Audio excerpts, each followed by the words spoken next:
नमस्ते फ्रेंड, कैसे हैं आप सभी। मैं बिहार की बेटी, झारखंड की बहू, आप सबों का मम्माश ब्लॉग में बहुत बहुत स्वागत करती हूं। दोस्तों, अक्षय तृतीया आ रही है, तो अक्षय तृतीया पर कुछ बातों का हम लोग विशेष ध्यान रखते हैं। जितना अक्षय तृतीया का महत्व लक्ष्मी जी के लिए है, उतना ही जैसे दीपावली में हम लक्ष्मी जी, गणेश जी की पूजा करते हैं, उसी तरह अक्षय तृतीया के दिन भी लक्ष्मी जी और गणेश जी की पूजा करने का पौराणिक धार्मिक मान्यता है। तो इस दिन कुछ बातों का ध्यान करके, कुछ उपायों को करके हम अपने अपने घर में अपार सुख, शांति, समृद्धि और धन की प्राप्ति कर सकते हैं। इसके लिए कुबेर पोटली या धन पोटली कहिए, वो बनाया जाता है, जो बहुत ही फलदायी होता है और बहुत ही धनदायी होता है। आइए, कुछ बातों को मैं आप लोगों के साथ शेयर कर रही हूँ और इसे मैं आप लोगों के लिए अक्षय तृतीया के पहले लाई हूँ कि यदि आप लोग इस उपाय को करके अपने घर में धन संपत्ति प्राप्त करना चाहते हैं तो इसे कैसे बनाएं, इसमें कौन कौन सी सामग्रियों का इस्तेमाल किया जाता है, सभी बातें आपको इसके साथ शेयर करूंगी। और इसको कहाँ रखना है, कैसे पूजा करना है, इसको कब हटाना है, सारी बातें आप लोगों के साथ मैं शेयर करती हूँ। आइए जानते हैं इस पोटली के बारे में और इसकी सामग्री के बारे में।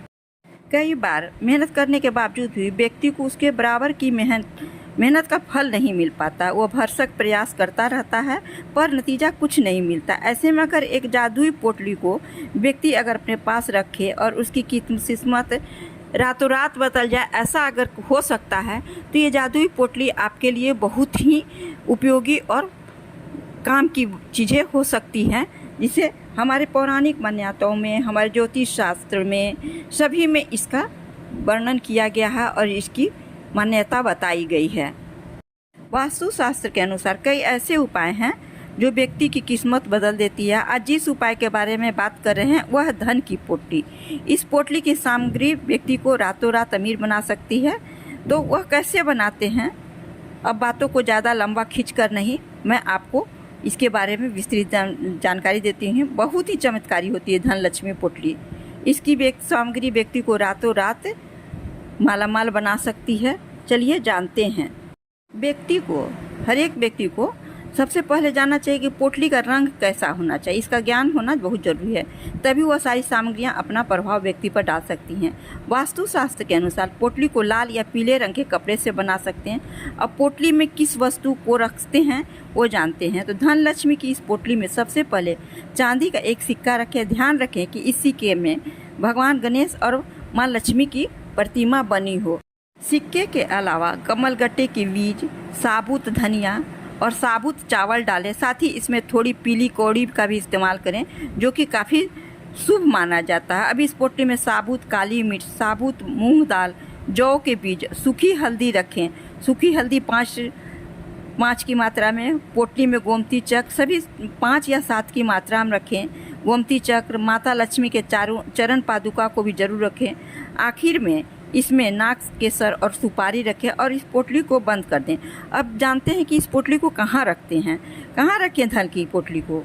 वास्तुशास्त्र के अनुसार इस पोटली को घर के मंदिर में या फिर तिजोरी में रख सकते हैं।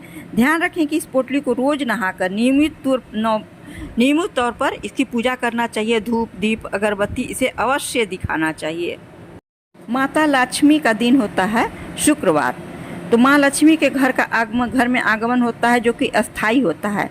इसलिए इस धन की पोटली को शुक्रवार के दिन, जो कि माँ लक्ष्मी का दिन है, उसी दिन बनाएं, या फिर दीपावली के शुभ अवसर पर भी इस पोटली को बनाया जा सकता है। अब ये सवाल उठता है मेरे मन में, सभी के मन में, कि इस पोटली की सामग्री को फिर बाद में क्या करें।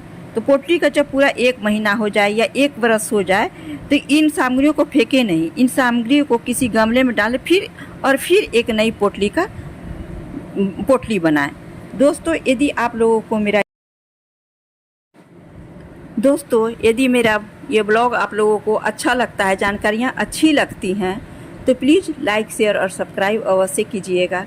मिलते हैं एक नई जानकारी के साथ, तब तक के लिए धन्यवाद।